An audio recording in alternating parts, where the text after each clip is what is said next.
Good afternoon and a very warm welcome to this next edition of TRED Talks that is hosted by the TREDS initiative at Central for Policy Research. Today's talk is on regenerating riverfronts and a framework for Indian cities by Nishant Lal, who's an architect and urban designer. But before I introduce Nishant, quick background to this talk, which is part of a theme of water-centric urban planning, this theme of TED Talk series that we have been organizing for a research program that is supported by the National Mission for Clean Ganga. On this particular topic about actually relooking at the statutory master planning in India to accommodate water-related concerns and other environmental concerns. We began with a planning circle. Essentially, the idea is that we initiated this talk series when we realized that the body of scholarship on a statutory master plan in India is quite limited, and a significant knowledge actually is with the practitioners, is within the domain of the practitioners. So one of the goals of initiating this talk series is to gather practitioner perspectives. Those practitioners who try to accommodate water-related concerns in statutory master planning or other kind of planning exercises which are not necessarily statutory. So it is part of this interest, and then in fact, today's speaker is perhaps one of those practitioners in its true spirit, because we keep talking about when we talk about urban planning, and then particularly when it comes to riverfront development. I mean, one of those things that I'm always curious about is that introducing nature-based solutions. Of course, there are some concrete recommendations, but when it comes to executing these nature-based solutions, I think that is the biggest challenge, particularly because the context matters. The specific context of the river and the riverfront configuration, that really matters in bringing in these solutions effectively and usefully. And Nishant is someone who actually soiled his hands in designing and implementing such a project of Patna Riverfront. So I hope that is the reason why perhaps such a good response on the online attendees, I think. So we look forward to good conversation. And after Nishant shares his experience of Patna Riverfront development, quickly, an introduction of Nishant. He's an architect and urban designer from the University of California, Los Angeles. In 2010, he founded a New Delhi-based design practice called Neela Architecture and Urban Design. The studio focuses on integration of urban design, ecological elements into the architectural implementation of projects. His key projects, or the studio's key projects, include Patna Riverfront Revitalization, which is funded by the World Bank, which is going to share a significant portion of it today. And he also was part of Karol Bagh Urban Design and Delhi Riverfront Cultural District, along with ITO and ITO is the Delhi ITO. Delhi ITO. And Varanasi Riverfront Urban Initiative. In 2023, he received 3 awards from the American Institute of Architects, that is international chapter, for the Patna Riverfront project. He has also worked on the Flood Modeling Center under a World Bank funded project under the Kosi Riverfront Development Project, which is now in the completion stage. It's the building of the modeling. Building of those simulations. Right. Okay. Simulation center. I did visit it once. So. He was a consultant at the World Bank, working with the Disaster Risk Management and Climate Change Group from 2016 to 2024, where he worked on flood recovery initiatives in Vishakhapatnam and Srinagar. He is currently a visiting professor at the Department of Urban Design at School of Planning and Architecture in Delhi. During 2001, 10, and 2010, while working for the renowned firms in the US, he worked on key projects like UPenn Vision Plan 2030, Cambridge North Point Plan adjacent to MIT, and Beijing 798 Cultural District Plan. I didn't know that. He was a part of Urban Research Group LA, now at UCLA under Pritzker Prize winner Tom Main. You should tell a bit more about this prize anyway. So with that introduction, just a couple of kind of housekeeping, you would say. I think the first thing is to put your cell phones on silent mode. And second, I think we will give about 40 minutes for the talk, and then we will open up for discussion. The way it's going to work is that our colleagues who are um, managing it would be forwarding the question and answers via WhatsApp to me. So that's the reason why you should keep it brief. Otherwise, I might end up skipping those questions. So please put in your questions, anything that is in the Q&A, and then let's follow it. So Nishant, over to you. Thanks again, and a very good evening to all. Thank you, Professor Chokula and CPR team to organize, Debashi here to organize this talk today. And I'm very honored to be here at the Policy Institute here, and also opening the forum for policy discussion, planning discussion towards design implementation and the future inquiry to such large initiatives such as Riverfronts and Riverfronts regeneration. I'm very thankful, sir, that you raised the nature-based solution up front, because I think that is one of the key challenges, how to take these ideas further in the riverfront space, because that itself is a natural space. So that is one of the fundamental contexts of the riverfront. So today's discussion, I will just revisit one of the few pillars of approach which we had sort of worked out while working on few projects in the Ganga Basin. The first is, it is an ancient territorial logic of these cities, and it's deeply intertwining with the cultural and human geography of India, and it binds us into a larger system in the subcontinent. It permeates all forms of culture, crafts, livelihoods, work, artisan clusters along the rivers, and so-called the riverine tradition. However, there are huge disconnects. And these may be merely physical at some locations, but also we've just become very busy. We are happy with our conveniences, and we've forgotten the river space. And that's largely a big concern for citizens, where the city is itself not just for consumption, but really the citizen nurture concepts of city. They take care of the city. It's also become a very isolated issue. Sometimes it's almost felt too large for daily citizen, and it's maybe something only the government will sort out or infrastructure groups will sort out. That's also needs to be addressed in a cross-disciplinary platform. We have had added challenges in the last 5 years, and it's 5-6 years, I would say. Excessive rain, heat, all has come to fore in large cities across the world. You've had climate risks in all the cities you frequent, Los Angeles, New York. In Europe, there's floods right now in many cities. India, too, is facing unscheduled floods and rain. How do we then work with these kind of new realities on an older space, which has traditionally been there, and it's constantly been the backbone of our civilization? And there's been a changing paradigm at many levels. Namami Gange program since 2014 is one of the programs which is internationally recognized. The smart cities too did delineate many sensitive areas within the smaller cities and tier 2 cities.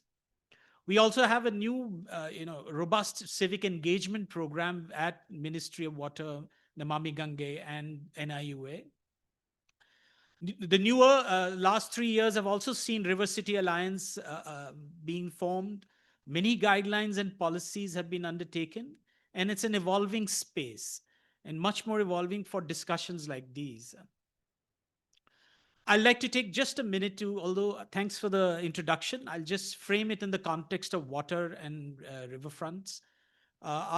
My key focus has been urban revitalization, whether it's ecological corridors or larger campuses, fragmented urban parcels, and how they can be relooked to become part of the city again. Whether there is just the approach is strongly, again, I'm saying very strongly linked to practice, academic. That's my our teaching in a larger group at SPA Urban Design, and advisory with many partners and funding agencies. Currently, I'm advising NDMC. Earlier, it was World Bank. Before DDA.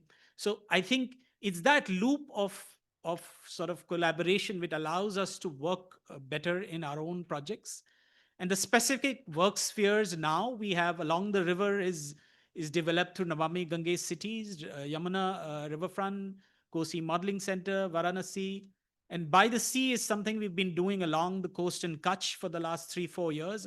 I'll just share 5 slides later, just to show how the water expertise and experimentations happen in various contexts. So to begin with, Ganga Riverfront project at Patna Riverfront is a project funded by the World Bank from 2014 onwards. It was approved at the Ministry of Water under the Namami Gange program. It was implemented by the state agency called BUDCO. One of the key aspects was the intense collaborative framework which was laid out by the ministry, the state partners, and the World Bank. And at our end, the design team, we had about 10 agencies to assist us in creating that robust design approach and discussing with our advisors at World Bank and the ministry. It included IIT Delhi, it included Intact Delhi for specific studies, included third-party assessments from Voyants and landscape architects, Oasis and Akshay, all were involved. In summary, it was looking at all the riverfront in a new way. The riverfront at Patna was almost overlooked. It had become the back of the house. It was looking and seeking if it can be looked as a front again. All the smaller incidental parcels were connected over 7 kilometers. And the yellow circle is what you see. You can see a woven line going in and out. And the second part was it was very geared up for quick implementation. Within a year, we had people using it. Almost a lakh of people used it at the first shot because we were able to assign a pilot area of 200 meters very quickly. And I'll show you later how the construction happened. It happened in the easy construction points first, and it was connected later. So within 2 years, we had many more areas, retrofitted, cleaned up, solid waste removed, the drainage reworked, and these were all working in smaller components within 2 years of approval. So the riverfront in itself is a story of very small components which add up later to the larger front. And the design mechanism allows for that. And I'll show you how we were sort of aware of this process, that at any point we may have an actual physical difficulty to connect it. This is the overall timeline. I think it's for us to the left part shows that many engagements with various government agencies. It was dedicated by Honorable PM in 2019. And the right shows how it's also been part of many guidelines and how we are trying to work with it in other projects. It's also one of the largest open air learning centers for exams, been covered by many news channels, the Ghats. And it was also included in the Niti Aayog Champions of Change aspirational block program as an example of grounds up program change. I'll talk about Patna Riverfront in 3 parts. One is water and the city, and I'll revisit what we are looking at in each of one of them. Part B is design and urban framework, and part C is implementation, where I'll take you through the pictures of each areas. part one, which is mostly about water, and because it's part of a larger natural system, is more to do with an awareness of a system which we as citizens of cities or semi-urban areas have sort of a to and fro relationship. It's not something very steady, and the reason I put it out there is there is water has really formed the quintessential foundations of settlements and cities in every continent, right? And India, in what else better representing than the Ganga River basin? It's also been in the forefront of art. And on the right, there's a sculpture of Bernini at a very famous urban piazza in Rome, where it's Quattro Fiumi fountain, which is four rivers. And at that time, it was not very aware of. Bernini made a sculpture of Ganga. And it's also very important. The second part suggests riverfront as a natural condition. It is a semi-urban, it's been a port. Some areas become a very formal urban edge, but it largely remains this natural condition, which is subject to erosion and deposition. It's a cyclic cycle of mineral content which comes onto the shores. And I think one of the highlights which I'll be talking about is what is that edge? We always talk is it's not in the planning realm, it is not delineated well, but what is that edge? On the larger context, we are framed by one of the three greatest river basins, Indus, Ganga, and Brahmaputra. And this is a diagram which suggests the density. We are one of the densest urban rural belts in this North Indian belt. And just to compare land areas, this is a slide we had made earlier, and there's a slide after it by the World Bank too. We are about 21 times smaller than in the US, and with a population which is 5 times. And this is another slide which says the Ganga River Basin spans 11 states, area larger than France and UK put together. It provides 1/3 the India's surface water. So we are dealing with really a large number of people and really important aspect of water. It's not just an infrastructural entity to be looked at. One of the finer things I like to put out today, because this is a policy discussion, is something we have been tackling as part of designers. What we found very important was a terrain logic. And I simply termed it terrain logic because all the time we are working with levels. Maybe flood warning level, local level, even a feet difference is a really important level for the river. So I think that's what I wish to highlight by this. If you Google cities in the other part, which I was struggling with, if you Google, if this is really an important area and this is really historic, this frames 500 million people. If you Google cities in Ganga River Basin, you will just get dots, literally get dots. And I was, as an urban designer, I was very uncomfortable with that. Cities are not dots; they are spatial. They interact with river in multiple ways. They're shapes. They're oriented north. They're oriented east. They heat up in one way. They cool in one way. So I was very, looking forward. How can this be addressed better? So we started cutting sections across the Ganga basin and seeing the levels. And I thought, that's a big change, because Delhi actually, if you look, it is the town which allows you to, if you're physically walking, you will be crossing from Indus River Basin to Ganga River Basin at Delhi, pretty much. On a larger territorial level, you will be coming down from Hisar on the left and Jaipur on the right. You will get only that much space to cross over. And I think this is very significant in terms of other environmental features like pollution. Why does it fog up at Bulandshahr? Because the levels are such along Yamuna. So there is a lot of logic to learn into them, and I think that's what I want to open. It's not my field which resides to in architecture and urban design. The second is the cross section. When you cut it from the Himalayas to along Bihar, is one of the shortest runs of water reaching Ganga. It's really one of the fastest flow will be there. And I think with terrain logic, I would like to introduce the concept of Riverfronts, when you're looking at a framework, we are looking at very distinct flows. I think your flows will is very important to what kind of riverfront it will be. You know, the meandering, the slopes, they're sort of all in part of what the riverfront would be. This is a diagram we tried to, you know, export it out from another government website which had a land use plan and cities plan, and our goal is to try to make it for many cities. It also, the reason we made this diagram is also to highlight one more issue. Is this issue is we have, if we have simple maths, and you know, India is not fully, you know, we are on the urbanization spectrum, we are at about 30%. We are not like Japan or UK, which is 80% urbanized. So when you add up the cities, you will not be able to add up the population.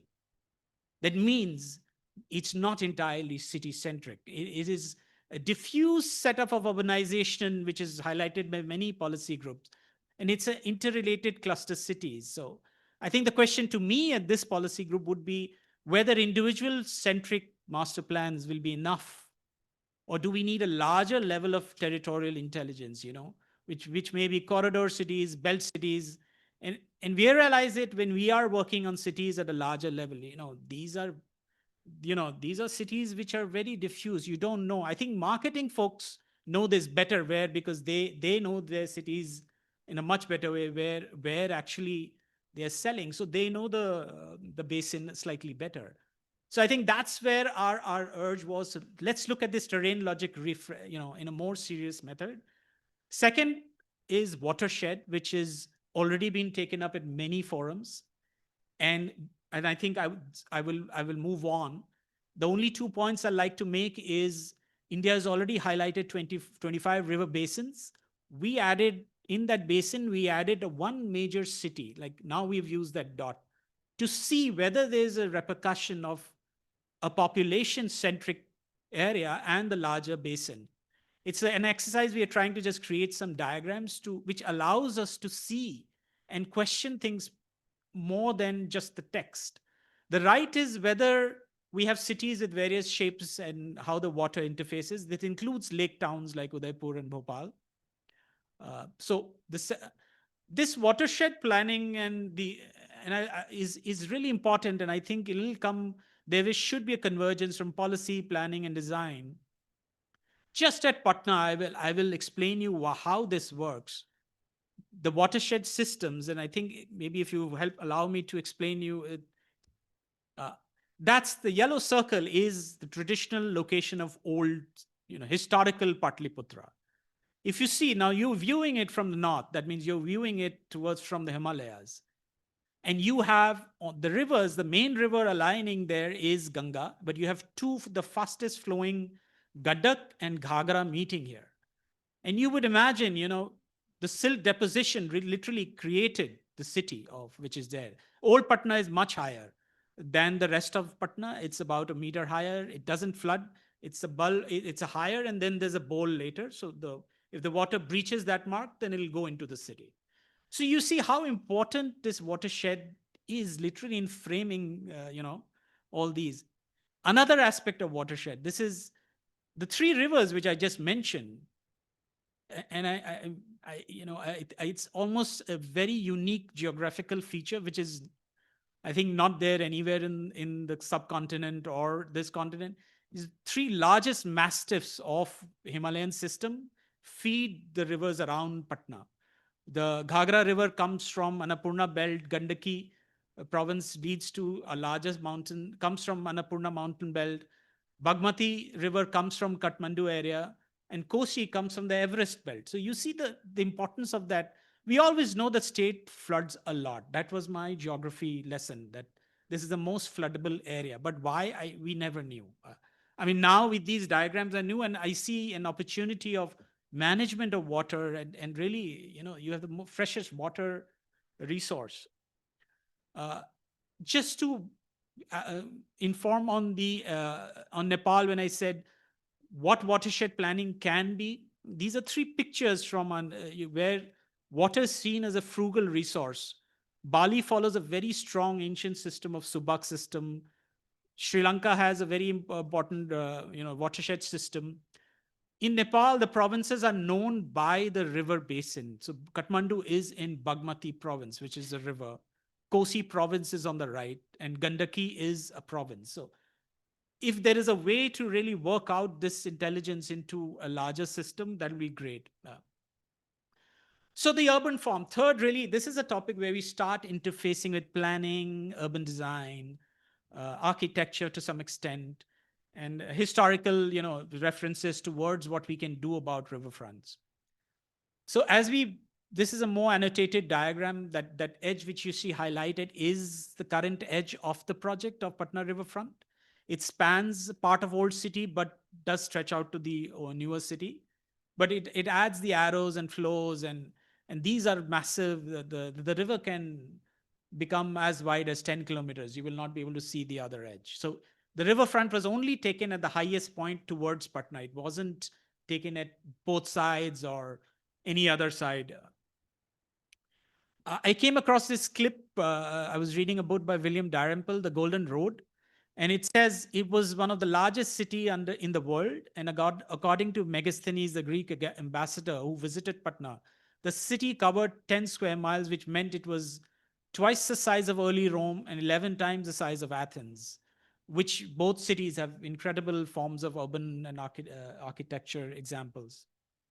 So very important at that time, and we could see that importance in the riverine trade at the British time. So these are drawings from British and colonial era. Very big and was very, and this is some current. The earlier ones are early drawings of recordings. That's the left one is a Chhat Puja in 1850, and the right is a painting of one Haveli along the river. The lower two you're familiar with. One is Nalanda University, and the lower right is a new museum in Patna by Japanese architect Fumihiko Maki. So the reason I put it is a changing landscape. Architecturally too is changing. People are used to public spaces now on a more contemporary level. This is an old CDP plan, part of a master plan which is under works. At that in 2014, when we got this, we saw, for referencing the waterfront, we saw very limited mention because it's very built up. So there is actually not even a green belt or anything. It's just you come up and that's the slope. So all mention was at the growth areas. And that's the typical challenge you will find in master plans addressing statistical deficiencies in many areas is, do they look at retrofit areas, or do they look at in built up areas, or do they look at where they can work up larger statistical areas to address housing shortages and commercial areas and things like that. Three pictures which will signify what it was really individual plots, partly a lot of them government colleges with high walls, because their walls were the embankment, right? Lot of solid waste disposal, 7-8 places. Actually, these solid wastes are actually 4 to 5 floors long, high. They were all removed through a boat. So, and they were all, the solid waste system was extended, and the municipality worked to keep it clean after this. And we had a lot of ruins in where the old areas were, which are sort of dilapidated, abandoned properties. We weren't able to trace, which properties were linked to an area or a government institution. So when the World Bank came and started trying to look at the sewage treatment plant network of the city, it was sort of said that one part of this fund will go to the upgradation of the actual riverfront. It was a big change from early funding, where the funding was mostly happening on sewage treatment. The fourth aspect is river hydrology. Once we started working with the partner at the local engineering firm Sen and Lal, which we started looking at the actual structure of the river there. It's a hugely floodable. These maps are of the flood management department of Bihar. And we started seeing which the yellow part is actually assigns our site. So you see, once the water crosses that, it'll come into the city. We started closely looking at the water and the edge. So this is for at least, I would say, 6 months. We were just looking at water rise, water drop, and the edge and the slope. And we created these very calibrated 3Ds, which were three-dimensional sort of framework which allowed us to look at the slope in a very systematic way. The surveys, the slopes, about 500 trees, which all were, sort of retained. Really, some were old. So really understand the system in a larger way. The other method we used was, if the riverfront is an open system, can we use existing open system within the city to link to it? So it was open space networking, and the diagram on top, you see the green parcels which are outside the sites. There was a larger vision plan created that whether the green space system can link to something further beyond the site. So in a way, the riverfront begins to become part of the city in other ways. The only two new paradigm we were looking at, which I would like to discuss here, is again an often overlooked edge condition. And I think when we look at master plan, there is no mention of slope or heights. And I think that's the challenge you'll have to make water centric master plans. Because, and the other thing is slope condition, it varies. It is so contextual that that's where the innovations and designs can happen. So the three things from the periphery, like we have the waterfront, water centric master plan, bring this peripheral condition of wastewater and not the untreated sewage going into the river, into river being prominent, address the gap in the current thinking of the slope and edge. And how do we then, once we've addressed that, then we begin these designs which are not on us on a flat terrain, it is on a gradient. And the key learnings, we can come back to it again, but it sort of uh, revisits what Dr. Chokulu was saying, that about natural capital of cities, urban biodiversity is really important. One of the things we've now been very interested in is using digital tools to understand these larger public spaces and open spaces, including simulation. There are softwares available to look at green spaces and the benefits they offer, and a system of design alternatives that is developed from interdisciplinary thinking, which offer multiple solutions. It's not the one size fits all. We are looking at walkable condition, public health benefits, and also beauty. Our cities at some point need to address beauty, a concept of beauty too.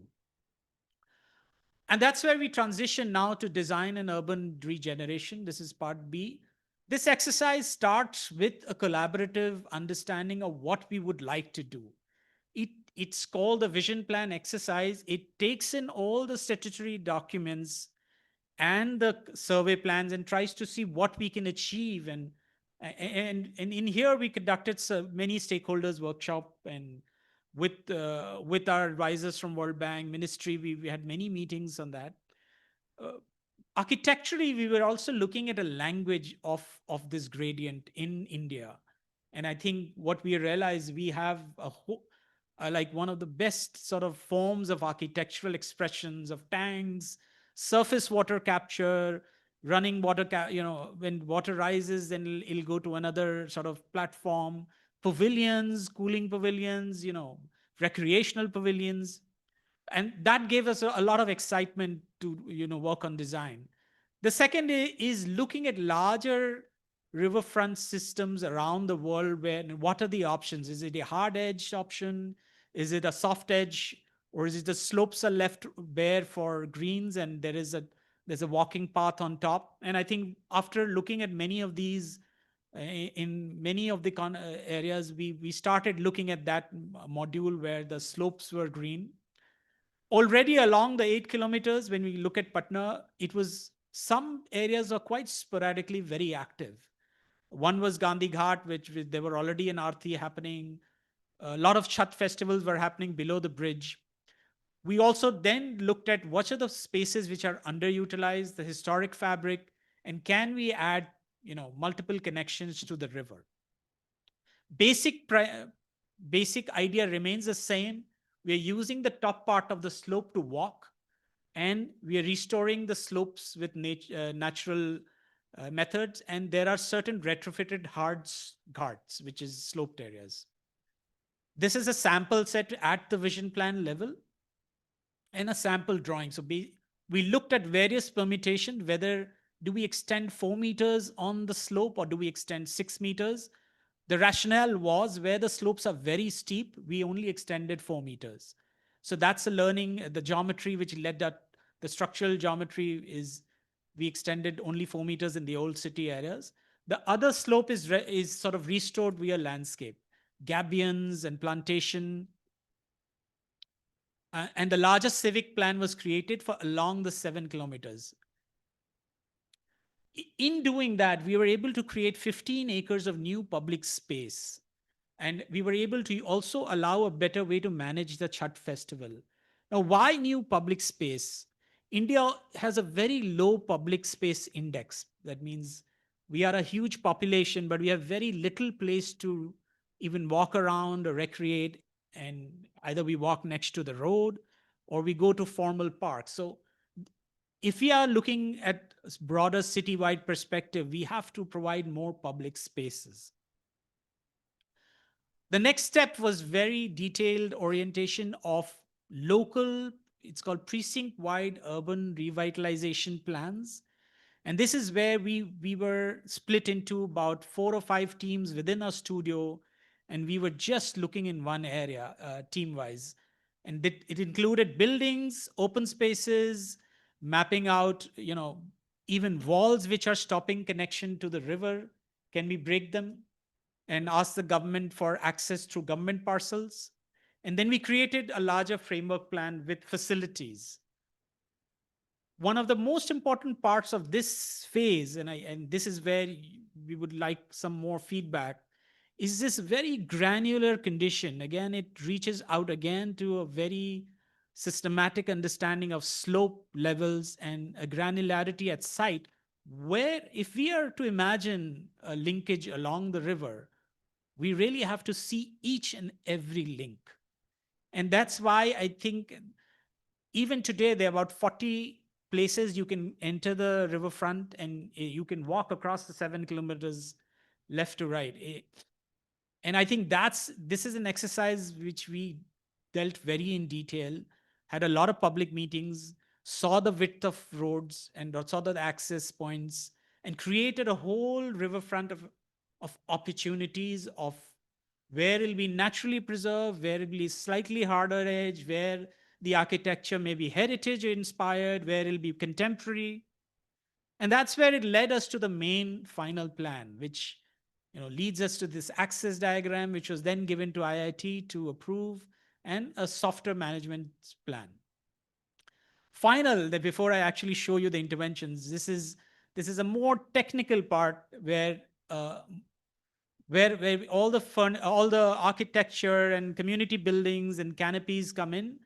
It relies on the aspect which is the pile foundations for the promenade, which is a 6 meters new space which is being created. And then we have various versions of that. And the combinations of architecture, canopy, ghats, and walkway create the architectural variations along the 7 kilometers, which I'll show you now. So here, I think I'll just flip by the slides so that we can have more discussion time later. It's basically the design was geared up for incremental transformation of smaller segments of 300 meters. So you would say there'd be like around 25 segments. And this is how it started. So it started at one of the most focal points. This is Gandhi Maidan, one of the most pivotal civic space in Patna. It started linking that space to the river through an eco center, a deck, with a multi-purpose deck for various purposes, and restoring all the ghats and drainage systems along that. So those are visualizations earlier. The lower one is made later. And this is a system how it starts now. Now you're seeing all built images in that area. It, Before this, there was just a sloped condition where people would fall and there would be many mishaps during Chhat. After this, you have a formal sort of pakka system to walk on. And it meanders around trees, tree clusters, existing slopes in a very sort of understanding of the local geometry. That whole edge has been painted by local artists over the years. This is last year's photo. It's been repainted second time now. And these photos span from 2015, 16, 2020. So you can see the building is wearing out. You can see these areas are also open to the elements. So they have very lot of rain. This is the second zone of construction, and this is an area which has a small library anchoring one of the public space, a crematorium. That's where you see the small library. There's an amphitheater which we were able to introduce because this is an area right next to the hostels. So you can see a traditional typology, which is a ghat, which accesses the lowest water level, whereas we split that and said usage of a ghat, can we, in some portions, can we do a modern amenity like amphitheater? And we're able to introduce an amphitheater in around 4 or 5 places. And actually, what I've been told, there have been skating practices there, poetry, music, which all happens. This is another area which is sort of a historic, that building on the back is one of the first buildings to actually look towards the river. So we thought that was because it was the labs of Science College, and that's the arches were looking at north light. So the architecture in front sort of leads from that example, and these have been painted again. This is a class being conducted just before many of the state exams. You have close to, some news articles have said 5 to 6,000 people, but I'm yet to visit on one of the days.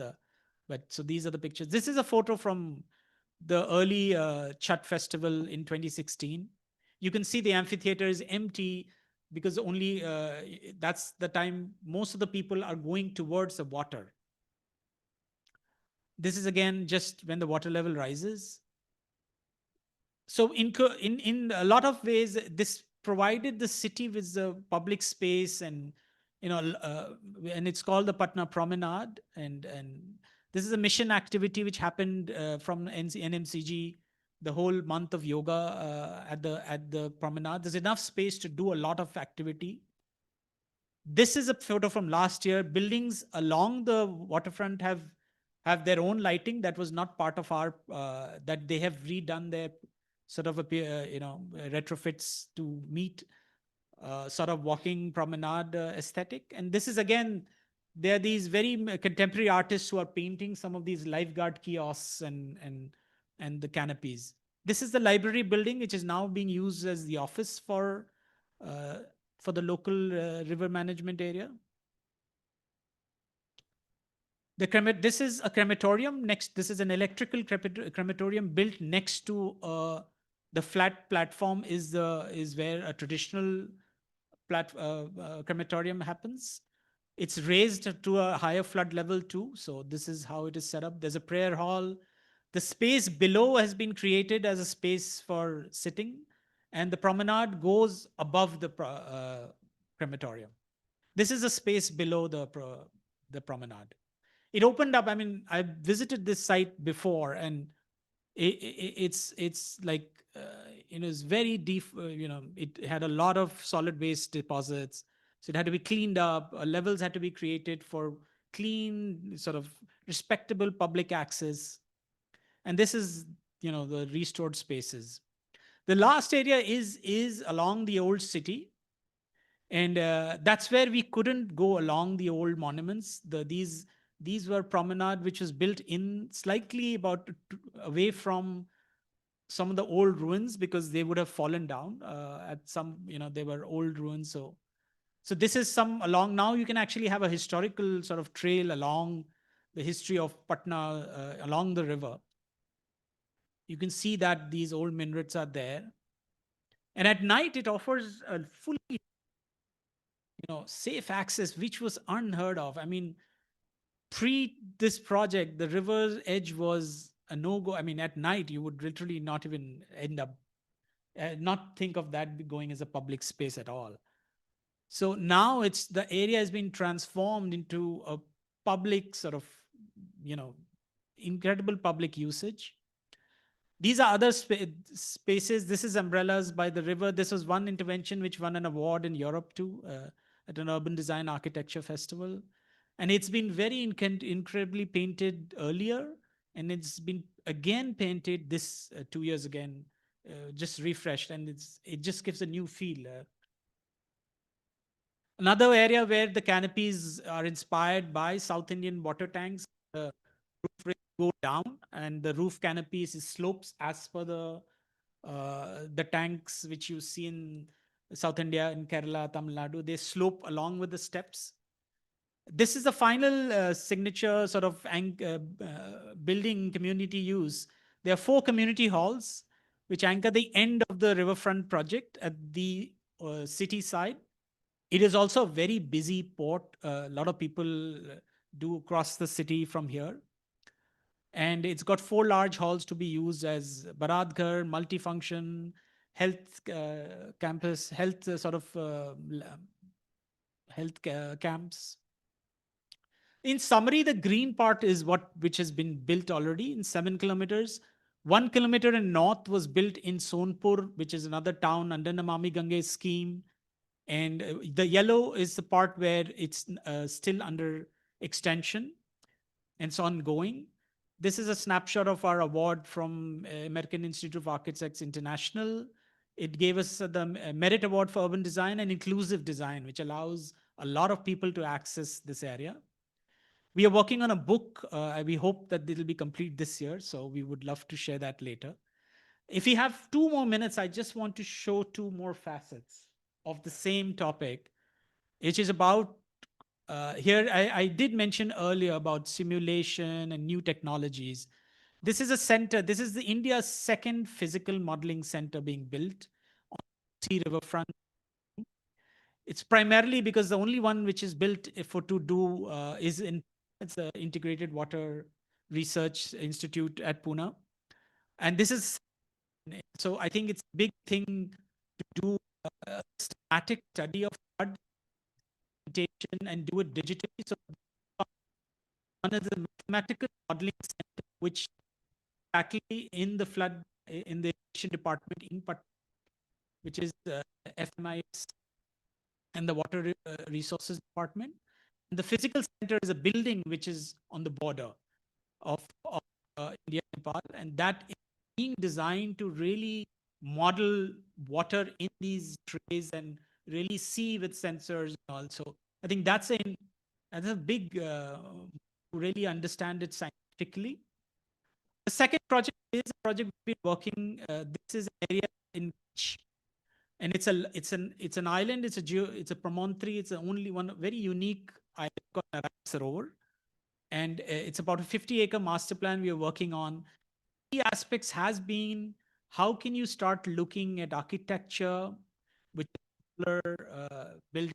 Here's the water temple where we're working, and looking at a scientific way of water flows and looking at plantation system to make these belts and conserving the ponds around the buildings to really offer larger coastal resilience, because this area has a lot of climate change risks in the last 5 years. It used to be a desert when we started the project, but in monsoons now we have a lot of water with these different uninterrupted rain which comes in the Kutch area.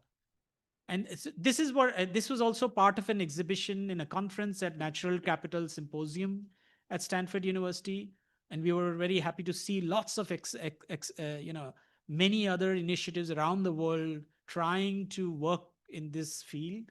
So, and I think I look forward and how this discussion can sort of bridge policy discussion, planning challenges, and look into implementation as design outlooks. Thanks again.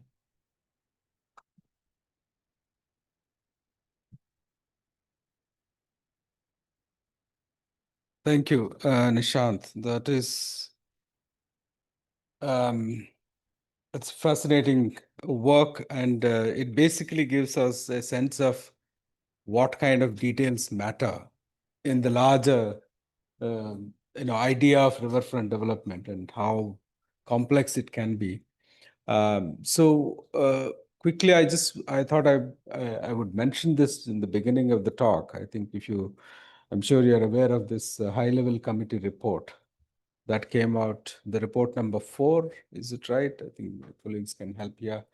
That was constituted by the Ministry of Housing and Urban Affairs, which came in March 2023. I think it has recommended a mission for riverfront development, giving Sabarmati riverfront development as an example, as a kind of model for developing riverfront development. And your case actually provides a very stark contrast case, in the sense like, here is a Sabarmati riverfront development is along a seasonal river like Sabarmati. In fact, it was not even a river when the project began. And your partner riverfront development is along a perennial river like Ganga. So you have some questions about pollution and all, which I will come to, but I think we will start with at least a couple of, perhaps you could extend this talk partly because I don't think a couple of things didn't come out because you were, as you are, wanted to talk about the specifics about the riverfront development.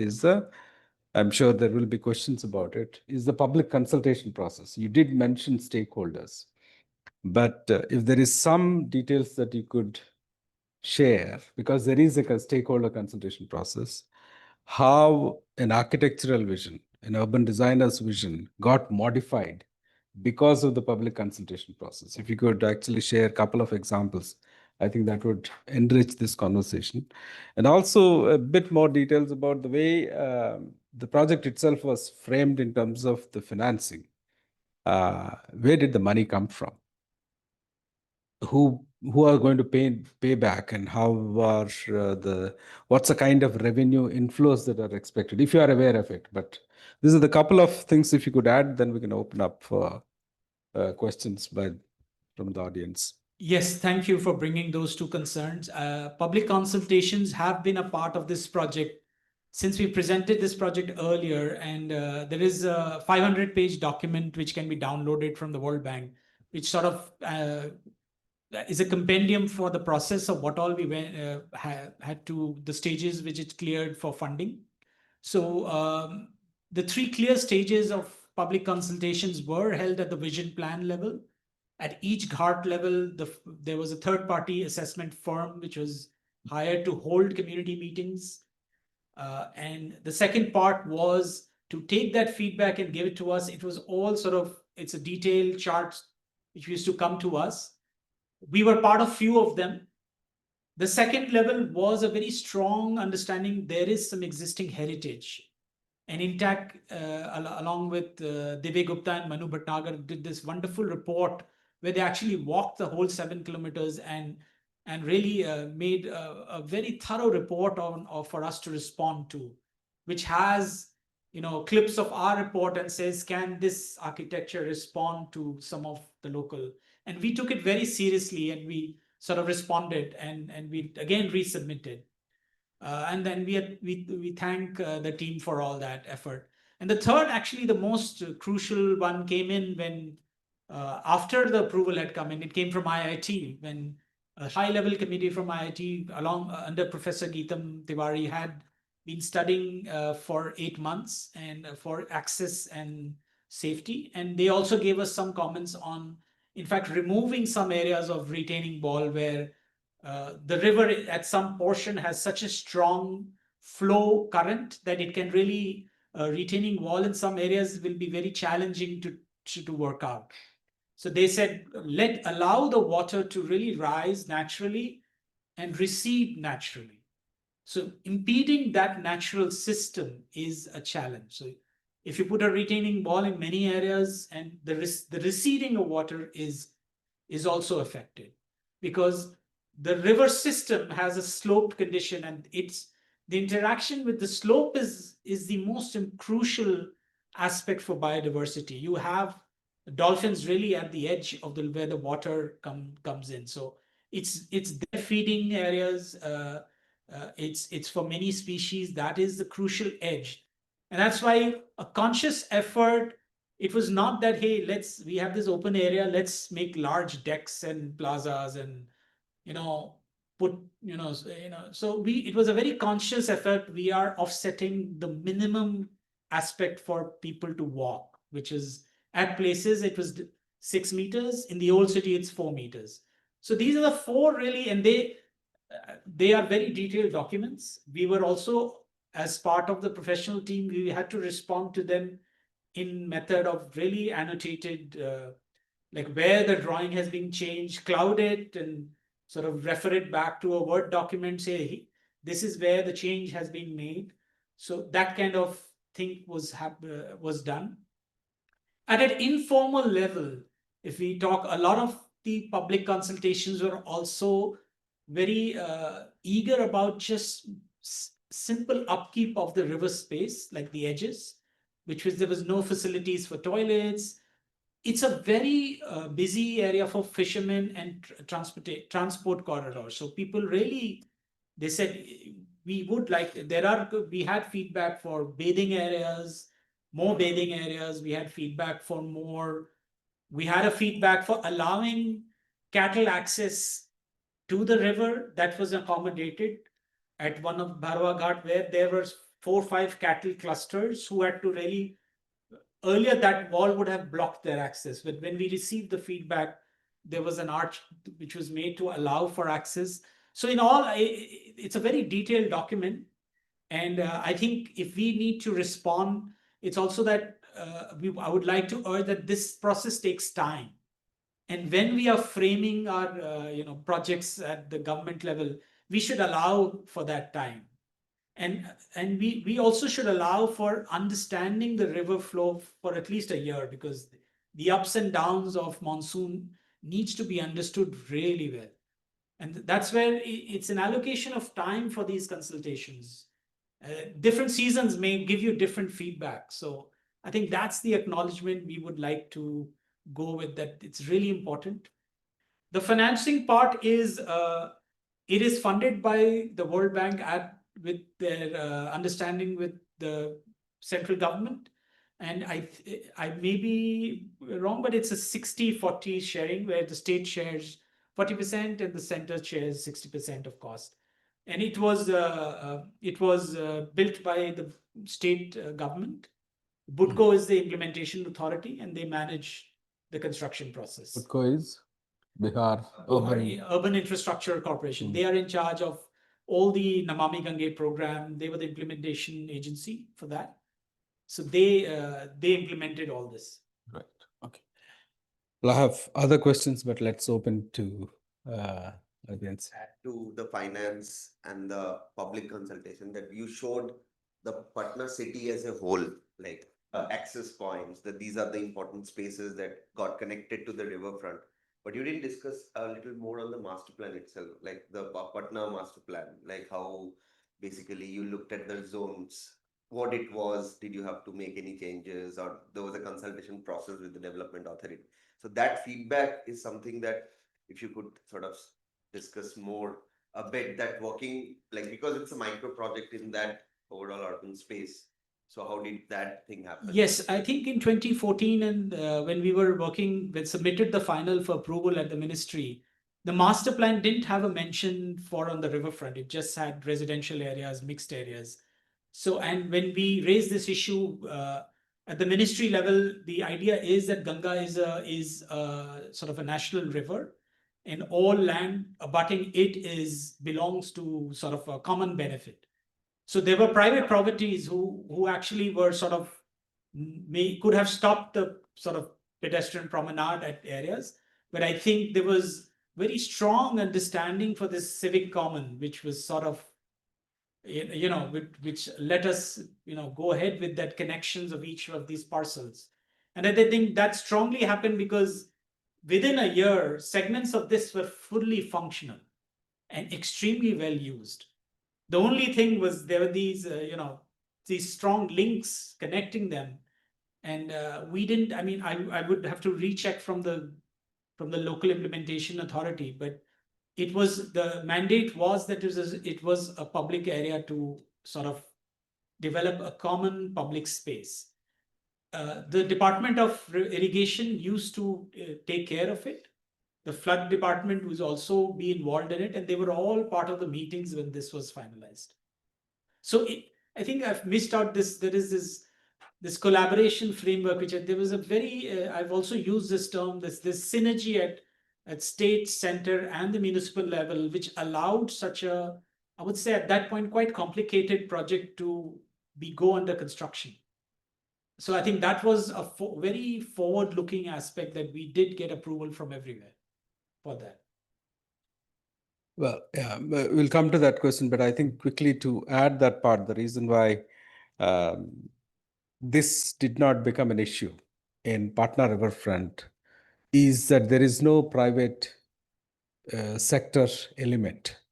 Probably that is the reason, because when you take the Sabarmati Riverfront Development Project, it involved reclaiming land from the riverbed to provide for public utilities, at the same time public spaces as well as transportation corridors, but also reclaimed land, part of the reclaimed land to be sold commercially to finance the project, which is very different from the Patna Riverfront. And because there is this commercial element there, the question of who owns the land became an issue there, but not here.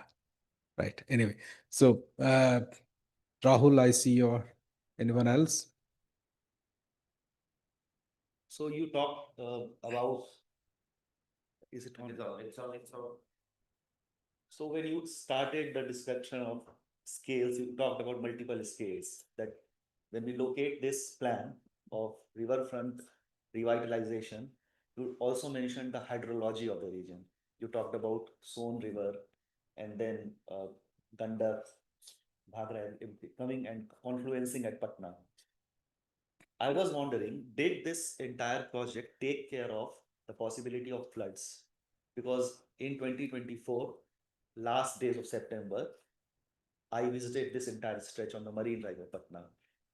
And I think the entire Kali Ghat, Darbhanga house, everything was inside the water. And this time, and also, just because you mentioned the larger hydrology, we also had this discussion in Nadi Samvad was going on in Patna, and people of different rivers of Bihar were there. And Farakka also came up. That in that case, what was happening? Farakka was getting choked, which is a perennial issue. Kosi was also bringing a lot of water. It's historic after 1968. We crossed 6.5 lakh cusecs this time on the last days of September. And then Ganga was also overflowing.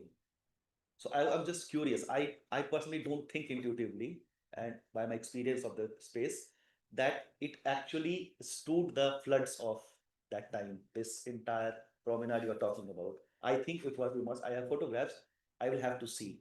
So this is one thing I would like to have your comment upon. And second, when you talk about civic, you talk about public realm, these are some, this can be problematized, these words can be problematized.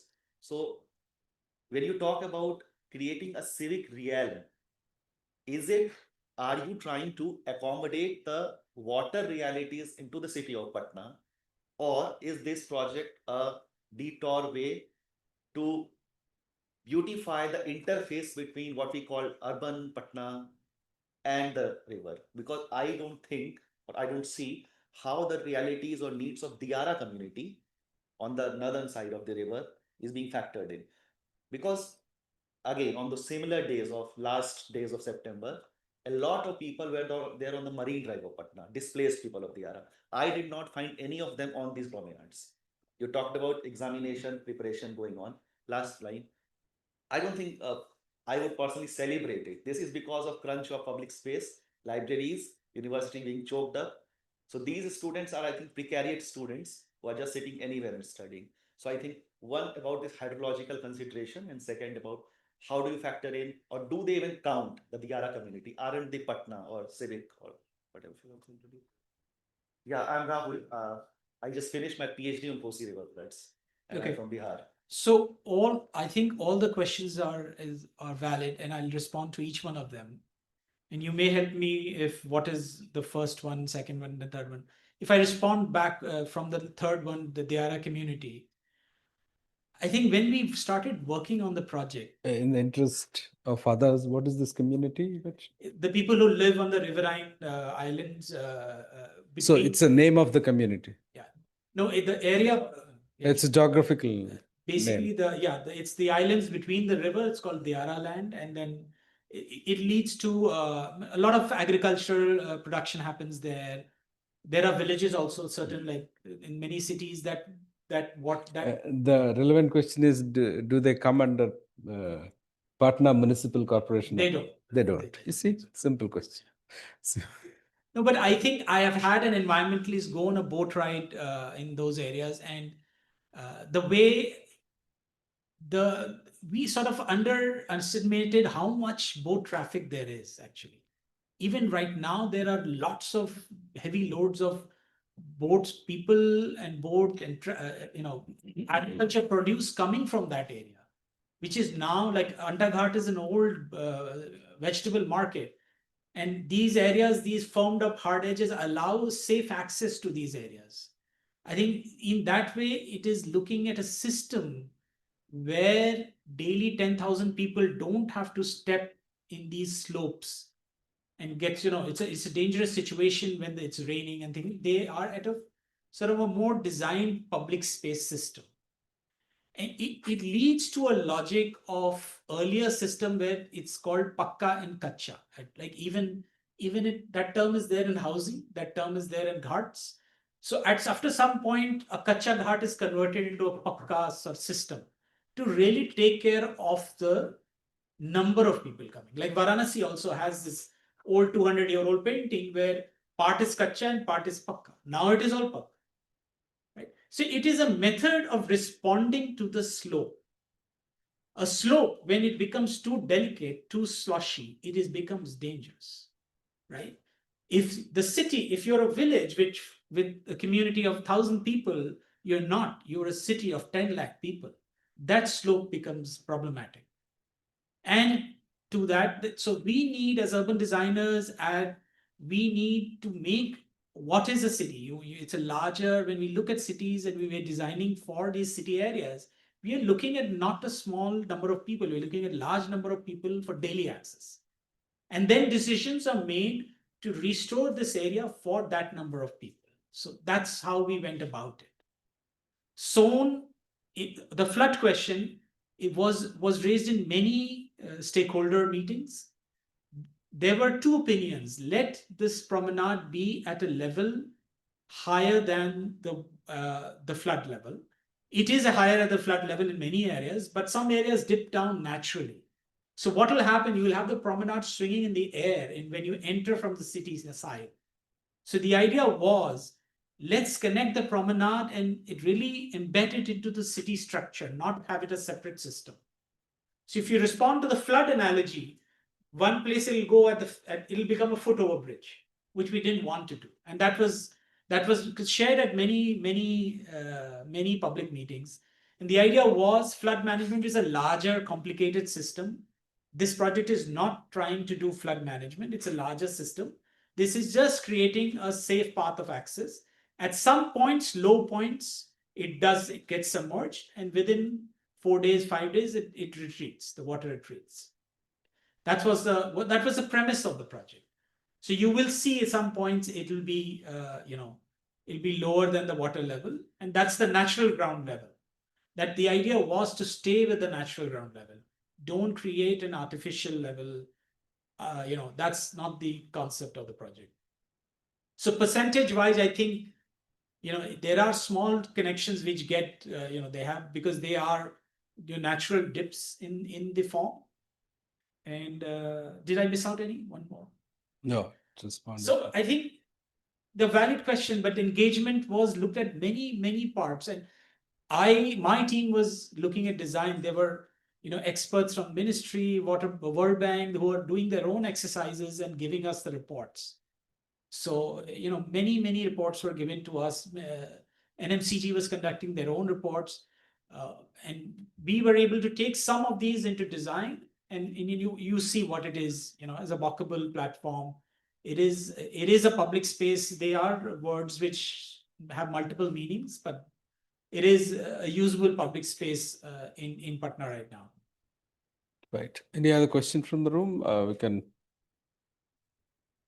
Mentioning about river.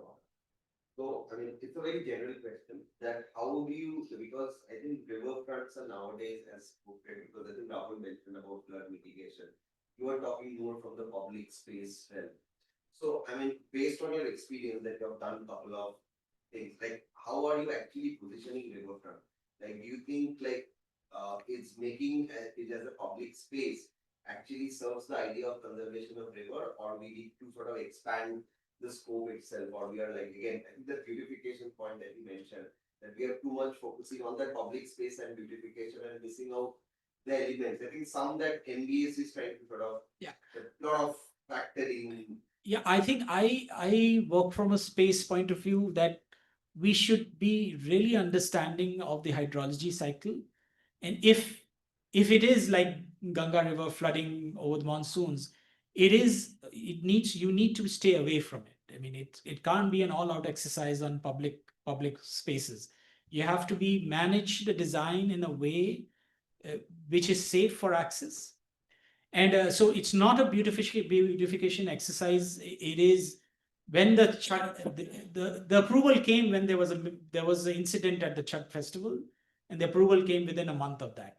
So there's a public need for a certain infrastructure, and that is for us to understand. And, the population of a cities, and you have police stopping you to going from Nainital, right? So you have to understand the overall scenario where we are situated. And there's so many people after India wins that you're stopped from going to India Gate. So there is a need for urban space. So I don't agree that it's a beautification scheme. The need for public space is really there.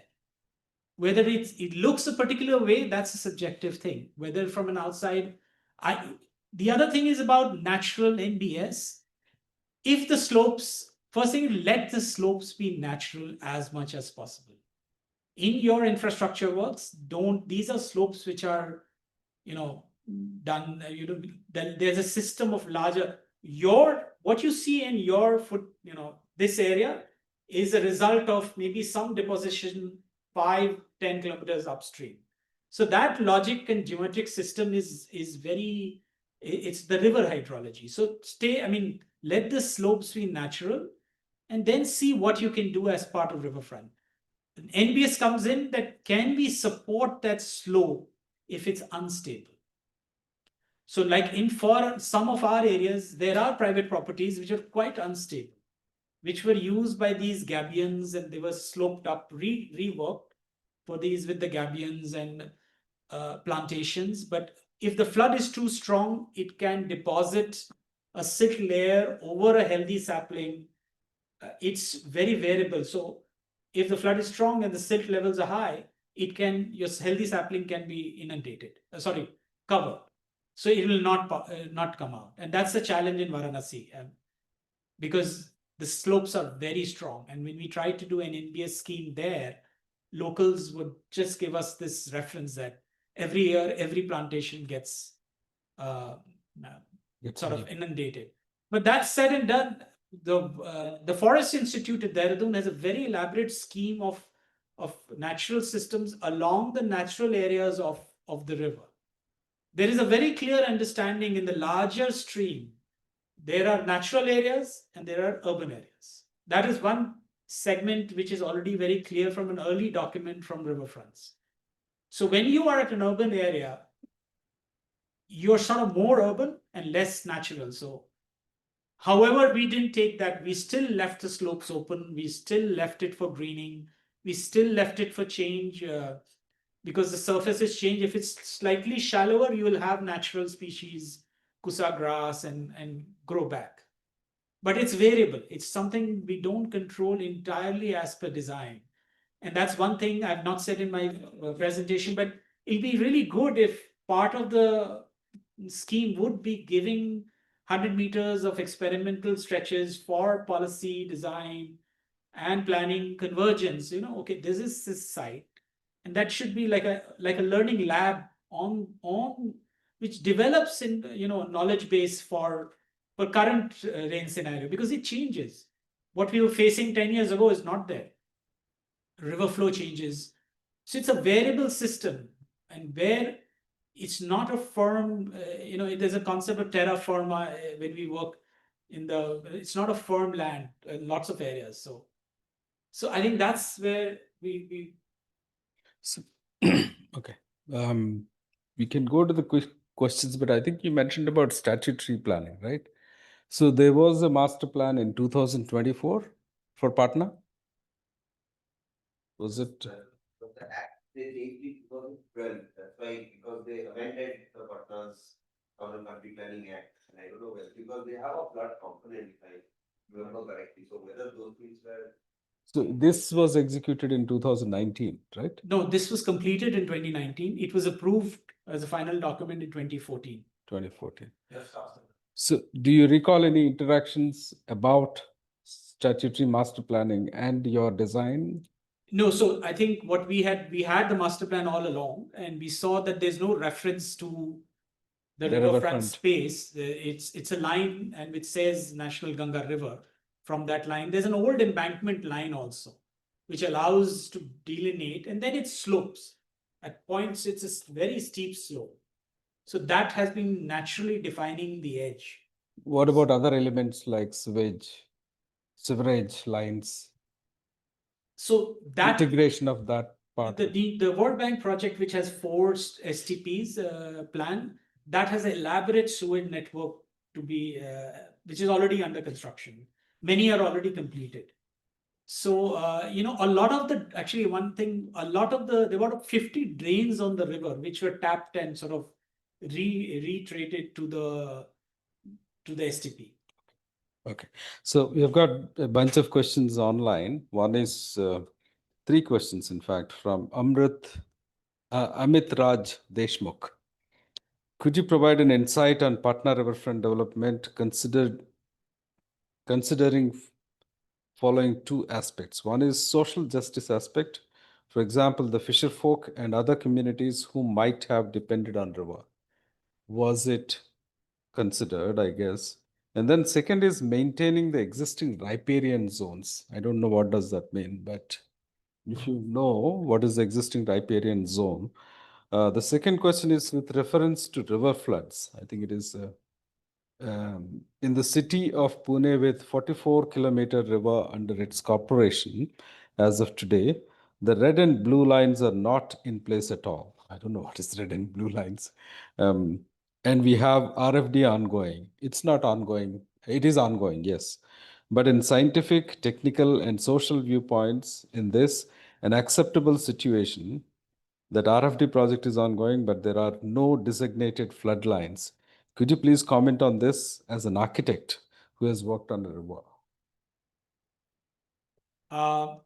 Thanks for the questions. The first part, the social justice. No, he's got another question. Okay. With respect to creating opportunities after river access, walkaway, etc., how much riparian zone, if any, had to be sacrificed? Now I understand what it is. Or could this project preserve the riparian zones? So I think very quickly, the whole idea of not building, leaving the slope alone, and that was the riparian zone in many areas where the slopes allowed species to provide some ground cover and exchange of water and nutrients. We didn't touch the lower end of the slope, except where they were retrofitted of ghats conducted. That also was retrofitted with gabions, which is a loose set of sort of rocks in a cage, which is a better system than, let's say, a stone pitching or a hard edge.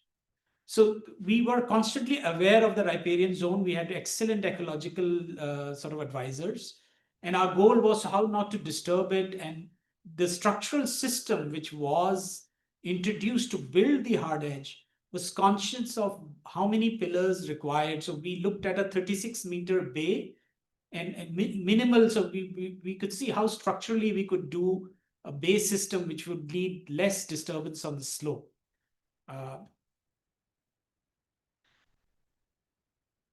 The red and blue line are sort of given by the government, so we don't. I'm surprised. The warning level and the natural level of water is always there on the sort of, it's sort of a gazette information on the river, so it's almost there in all designated rivers. So I'm not aware of Puna's specifically. But in our case, we were given all the government levels, and we had to cross-check it site of the variability and actual levels. Right.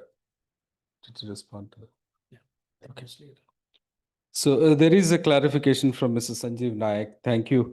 Red and blue lines are imaginary lines, flood lines marking highest point of river, highest flood line, I think, in 100 years and 25 years. They are not actually imaginary, I think. They are actually real lines. The next question is from Sarang Yadwadkar. What consideration do you give to water pollution, or did you give to water pollution, increased intense rainfall due to climate change, rising frequency of urban floods, and importance of extant biodiversity? Do you consider the flows from free catchment areas and confluence effects for flow calculations? Are you aware of Pune Riverfront Development Project? So some of the questions you've raised is relates to hydrology issues. If you're building in the river, exactly in the flow, since we were building in the slope part, which only gets inundated for probably a few weeks in the monsoons, we did a structural assessment for that scouring depth, but we didn't the hydrology, since we were not building inside like a dam, so a lot of these flow calculations relate to that. The final call for all this was done by IIT and NIT Patna. So all our drawings were sent to them. The other part question was, are you aware of Pune Riverfront? Pune Riverfront Development Project. Yes, as part of our work, we do look at all the ongoing projects and opportunities where we can sort of see what is the right fit and what is a contemporary sort of an exercise towards building water resilience in cities. So we are aware of all these projects. Okay. The next question is from Mr. Paritosh Tyagi. Is there a provision for increasing recharge of groundwater to help regenerating the river? Is it a consideration in Ganga?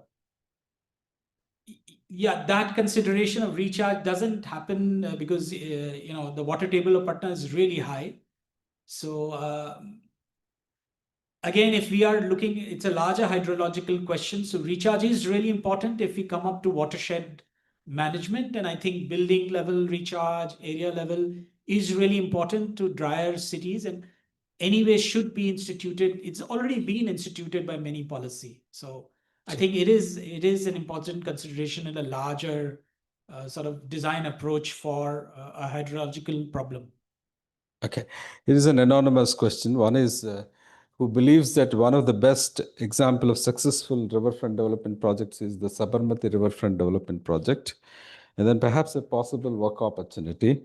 What he or she asks for is, what are the solutions for early implementation of Yamuna Riverfront Development Project and to make it a world-class project?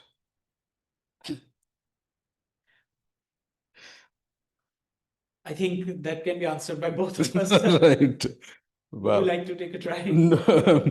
Well, I think it's pretty broad, actually. What are the solutions means, I think there is, one is definitely it's a challenging one, depending on how you define the scope of the Yamuna Riverfront project. I think if you take, I think close to 20 kilometers is the stretch, Yamuna Riverfront project. And on both sides. Yeah, on both sides. And unless and until you know the specific context in terms of the specific riverfront along the lines, it's very difficult one, but at least the pollution part could be something that one can respond to. And as I think we have recently written on that, where Yamuna Riverfront Yamuna is one of those unique projects, and we actually argued for a reciprocal learning from Namami Gange project and the Yamuna, possible Yamuna cleaning project. I think it's not just the riverfront, actually, it is Yamuna cleaning project. Is the way, but first of all, the reference to the very unique situation is that at least the data shows that almost 80% of the pollution load that comes into Yamuna is from the city, the agglomeration of Delhi. So here is a specific case where you have an urban agglomeration contributing to large proportion of pollution.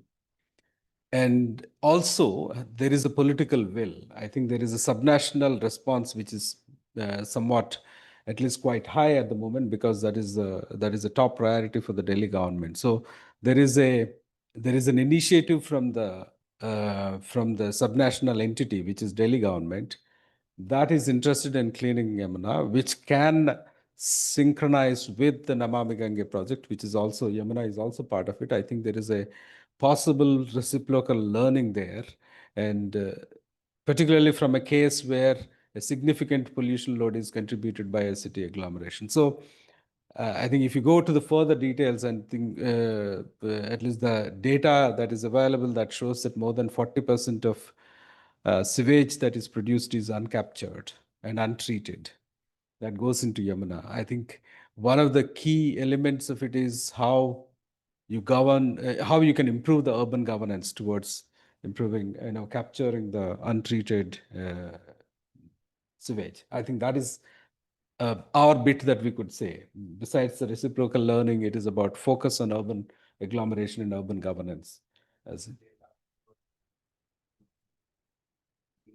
Where NLCD has initiated working with Delhi government in collaboration with other partners, including IIT, where they're trying to relook at URMP of your move. Like that can be one of those first complex exercises on how URMP can sort of integrate the Yamuna River Management Plan as a whole in with NLCD. So there is a kind of conversation that's start happening.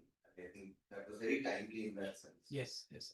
I also want to add, with reference to Delhi, we are looking at NCR Delhi to be at par with Tokyo Metropolitan in terms of number of people, 30 million people.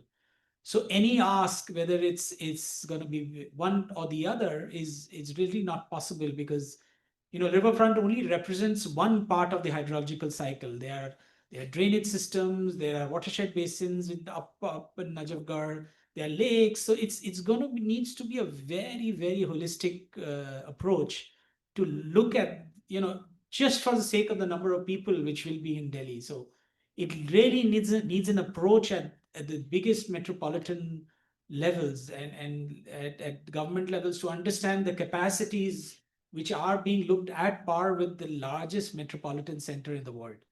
So I think that if that approach is there, and it's not just one small area to be done. So I think some of the news articles we've read is larger understanding of drainage.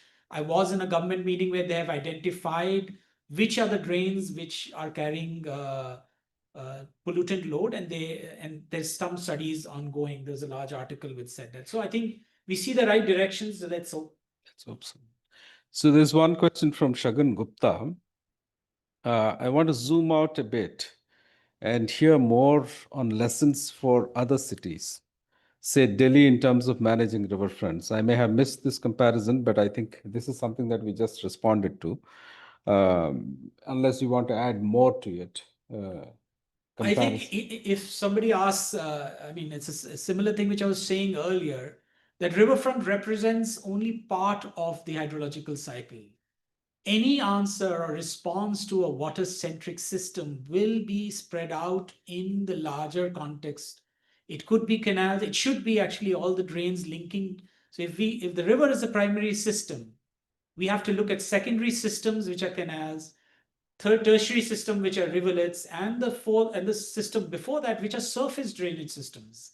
One thing which I learned from my travels in, let's say, a more refined where urban design has sort of worked around these rivers a lot, is Kyoto, or some of these, especially Tokyo too, where Sumida riverfront is there, Meguru River is there. So you see scales of design approach at these various edges, some one which takes care of larger number of people coming there, one is purely natural, one is a smaller scale, more nature centric.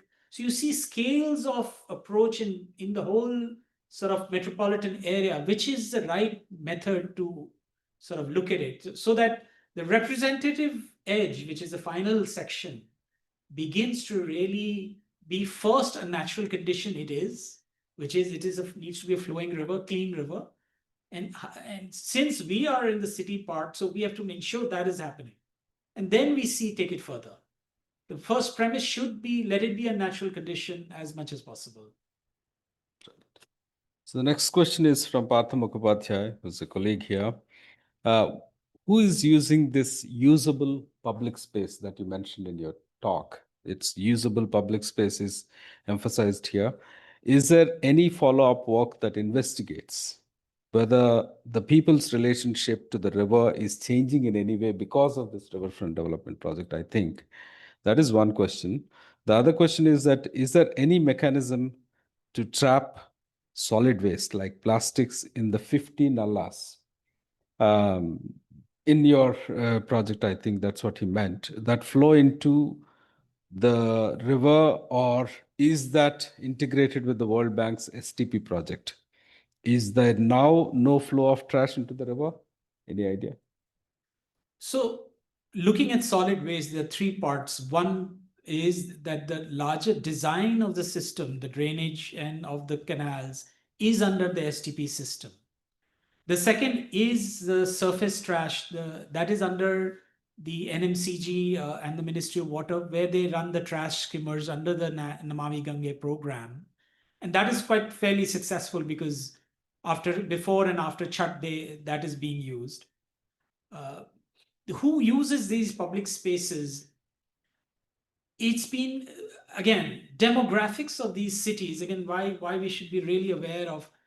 Patna is one of the largest coaching centers in Eastern India. It's transformational city. It's an aspirational city where, every public space can't be in Bombay and Delhi.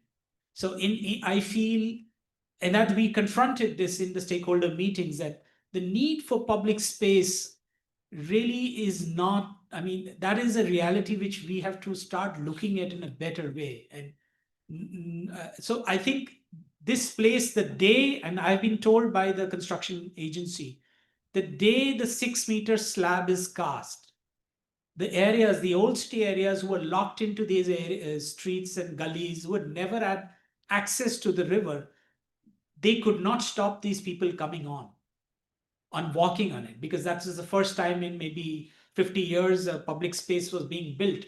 And these were all private properties along the river.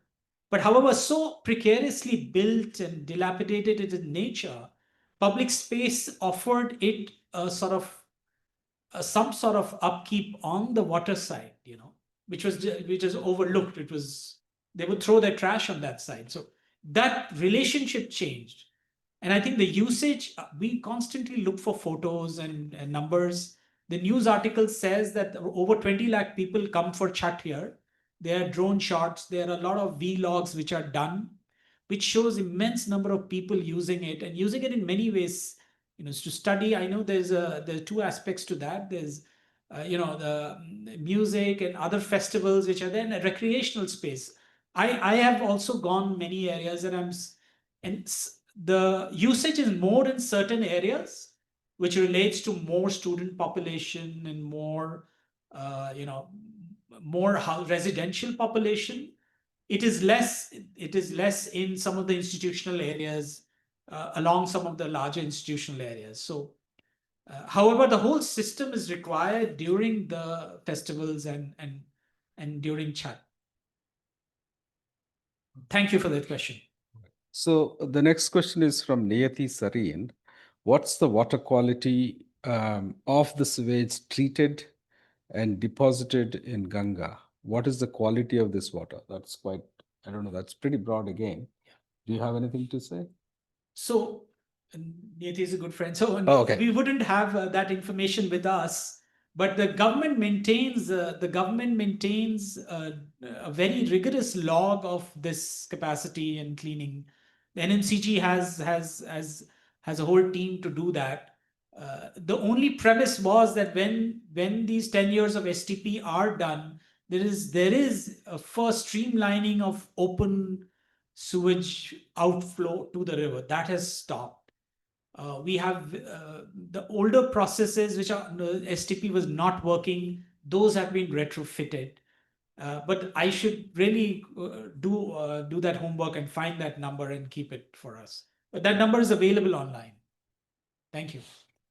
So the next question, we have of course past the time, but is from Kiran Avadhanula. Can you please elaborate on what the physical modeling center set up as part of the project? And also a bit more on the flood resilience. It's actually not part of the project. This is an entirely different project, but then you can explain. So the Flood Modeling Center is part of another project which we helped a Danish firm, which is an expert in flood simulation and modeling. It's called DHI from Denmark. The architecture part through concept stages and final DPR was done by us. So it's a different building. It addresses a different river, which is the Kosi River, which runs perpendicular to Ganga and meets Ganga in sort of downstream. It is one of the most floodable zones in Indian subcontinent. So that's why the need for upgrading flood response to this area, it was seen that a more systematic study of Kosi River's flooding, nature and capacities is required. An early warning system. So that early warning system is operational. And there's a movie by World Bank how that early warning system is already operational. But we were only in charge of the building component, which is sizing the building and looking at contemporary ways of how these studies are done. These are scientific studies which are done with computers and water measuring levels and different materials to see the slope and drag forces and things like that. Thank you. Well, there is another question, but before that, I think this flood simulation center, it's actually, what is the full name? There's a long name of this center. No, that is CWPRS. So Physical Modeling Center. Physical Modeling Center. This is established by the World Bank's assistance, but it's Bihar government, Yes. primarily to FMIS, flood monitoring, flood Information System. monitoring, management FMIS. information center, which is about monitoring and simulation of floods within Kosi River, the larger Kosi River. I think is there something that you would like to add about that center, if you know? Okay. Because we prepared a report of this, as I mentioned, in the last days of September 2024, immediately after I submitted my PhD, I was again in the field just to see what is happening. 6.5 lakh cubic is the 50-year record was breached. There was no capacity in Kosi, there was no capacity in Ganga to drain out that. So we had 7 breaches on the western side of the embankment in Kosi. So the whole point is you have this information. Even if you give this information, what will the people do? At least for early warning systems. Who will It's- do it? That's the whole Right. point. The entire, that's it. You are talking about 14 districts of Bihar prone to floods. So I think it is a good beginning, I would call it. I did visit this, and then I think I remember Dr. Santosh Kumar was in charge at the time. But it's a useful exercise, particularly to consolidate the data about Kosi.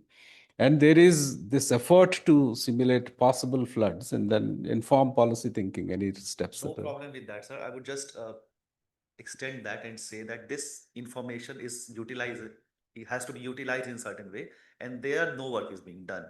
If you pass on the information to the people, first of all, there is no mechanism as such. I don't know, because Diara people are the victims of flood. You don't have a channel, and then there's no response mechanism from the people. No, certainly. We will talk more about this in your talk that you are supposed to give us anyway on Kosi, on your research. So the last question is about how can smaller or tier 2 cities develop effective riverfront regeneration plans with limited technical and financial resources? I think the key would be to really understand the context really appropriately, and a mix of hard and soft approaches in terms of design would offer you a restoration scheme which would begin to relate to some aspect of the city. I mean, the idea of the riverfront is it offers a natural corridor where there is a limited approach for people to be there, be part of the system. The key word here is limited technical and financial resources. Right. And I think if you have limited, what we did for this project too was initiate some pilot projects in like 50 meters, 100 meters. And I think that is an exercise which can be very simply done. And it can be people, I mean, it can be sort of cleaned up in 100 meters, and sort of slope protection can be done, planting can be done, and it can be people driven too. I mean, in a lot of areas, these can be grounds up exercises. There are many examples of smaller scale projects from our. There's Aurangabad, which has done a restoration and come. There are lots of smaller scale projects which are being done too. So I think it is possible in all scales. Nadiad is another Which one? close to Pune. Yeah. Yeah. Well, that's it. So it is possible at smaller scales. Right.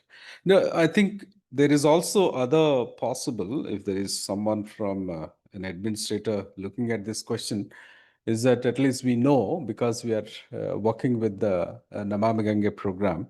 So the NMCG, National Mission for Clean Ganga, in collaboration with National Institute of Urban Affairs, is promoting a platform called River Cities Alliance, essentially to create a repository of practices to engage with. uh, Generally, I think river city interface like riverfront development or the larger ecological engagement with or cities engagement with the river ecosystems. Uh, uh, to turn it into, I think our understanding is that to turn it into a repository of practices, successful practices in the Indian context and also outside. In fact, RCA, River Cities Alliance, has got many cities from outside India as many river cities from outside India as its members. So one is both technical as well as also ways of securing funds, financial resources from different sources. So that could be a source for someone looking for these kind of approaches with for the cities with limited technical and financial resources. So I think we will treat that as a question. I see that there are other questions coming, but we'll treat that as the last question. And if there are any other questions, I think you can reach out to Nishant directly. But thank you very much, Nishant. And that was a very important discussion and offering quite a few rich insights about the complexity of riverfront development projects, particularly designing and implementing those projects. But at least for me, I mean, besides other interesting insights, is a couple of takeaways. One, what you said, that riverfront development is just part of the larger city's engagement with the river ecology. I think that is one thing that we need to keep it in mind and figure out ways of expanding the scope beyond riverfront, or otherwise incorporating insights from the larger framing to riverfront development project.